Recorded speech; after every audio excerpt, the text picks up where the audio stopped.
అవకాశం నాకు కల్పించినటువంటి బీజేపీ జాతీయ అధ్యక్షులు జేపీ నడ్డా గారికి, మా ప్రియతమ నేత శ్రీ నరేంద్ర మోడీ గారికి, శ్రీ అమిత్ షా గారికి,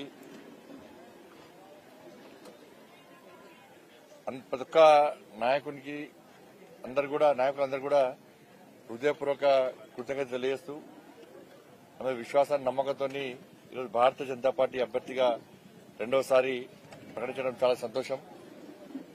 తప్పకుండా కరీంనగర్ పార్లమెంట్ నియోజకవర్గంలోని కార్యకర్తలం అందరం కూడా కేంద్ర నాయకత్వం మీద విశ్వాసాన్ని నమ్మకం ఉంచిందో దాన్ని వమ్మయ్యకుండా భారీ మెజార్టీతో గెలిపించడానికి కార్యకర్తలం అందరూ కూడా సిద్దం కావడం, ప్రజలందరూ కూడా భారతీయ జనతా పార్టీకి అనుకూలంగా నరేంద్ర మోడీ గారిని ఎట్టి బస్సులో మూడోసారి ప్రధానమంత్రి చేయాలని చెప్పి ఒక ఆలోచనతో భారతీయ జనతా పార్టీ గెలిపించడానికి సిద్దమైన తరుణంలో ఎట్టి బస్సులో కరీంనగర్ పార్లమెంట్ నియోజకవర్గంలో ప్రజల ఆశీర్వాదంతో, కార్యకర్తల యొక్క కష్టంతో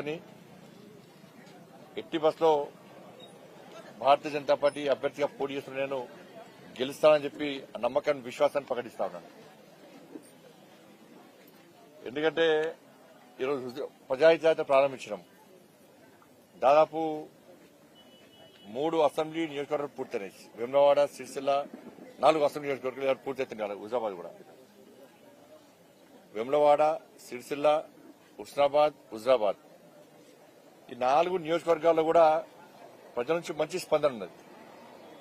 పెద్ద ఎత్తున ప్రజలు తరలి రావడము, ఆశీర్వదించడము, స్వాగతం పలకడము, మోడీ గారిని ఎట్టి బస్సులో గెలిపిస్తామని చెప్పి, మోడీ గారిని ప్రధానమంత్రి చేస్తామని చెప్పి, మా ఓటు మోడీకే, ఇవి మోడీ ఎన్నికలు, ఢిల్లీలో ప్రధానమంత్రి నిర్ణయించే ఎన్నికలు, మాకు నరేంద్ర మోడీ గారు ప్రధాని తప్ప వేరే ఏ పార్టీ నాయకుడు వాళ్ళ ప్రధానమంత్రి అభ్యర్థిని ఇంత ప్రకటించలేదు, చెప్తలేరు. కాబట్టి ప్రధానమంత్రిగా ఉన్నటువంటి ఏకైక అభ్యర్థి, ఏకైక నాయకుడు నరేంద్ర మోడీ గారే. కాబట్టి నరేంద్ర మోడీ గారికి ఎట్టి బస్సులు అయితే ఒకసారి ప్రధానమంత్రి చేస్తామని చెప్పి ఒక విశ్వాసాన్ని, నమ్మకాన్ని ఇలా ఎక్కడ ప్రజలు ప్రకటిస్తా ఉన్నారు. వాస్తవం కూడా కాంగ్రెస్ పార్టీ ఇంత ప్రధానమంత్రి అభ్యర్థిని నిర్ణయించాలని ప్రకటించారు. ఇక్కడ కూడా ఇతర పార్టీలు ఇవి లేవు. ఇవి దేశ ప్రధాని నిర్ణయించే ఎన్నికలు. ఇటువంటి పరిస్థితుల్లో ఎన్నికల వాతావరణం దేశవ్యాప్తంగా ఉంటే ప్రధానమంత్రి అభ్యర్థులు కూడా వాళ్ళ పేరు చెప్పుకోలేని స్థితిలో ఉన్నారంటే వాళ్ళు ఏ విధంగా అధికారంలోకి వస్తారంటూ అనుకుంటారో అర్థం కాదు. ఇప్పుడు కూడా మరి ప్రధానమంత్రిగా నరేంద్ర మోడీ గారు లేని దేశాన్ని ఈ దేశ ప్రజలు ఊహించుకోలేని స్థితిలో ఉన్నారు.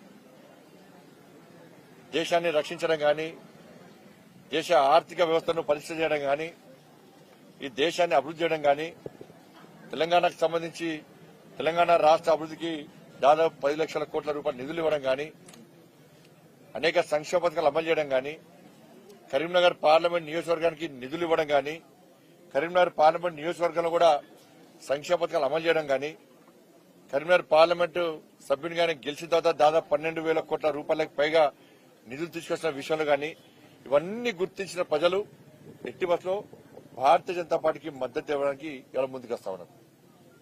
దానివల్లనే ఇవాళ ప్రజాహిత యాత్రను పూర్తి స్థాయిలో విజయవంతంగా ముందుకు సాగుతా ఉన్నది. తప్పకుండా మిగతా మానకొండూరు, చొప్పదండి, కరీంనగర్ నియోజకవర్గాలు కూడా ఈ యాత్రను విజయవంతంగా పూర్తి చేస్తాం. హుజాబాద్ అసెంబ్లీకి సంబంధించి కేవలం 7 సంక్షేమ పథకాలకే ఇన్ని నిధులు మేము.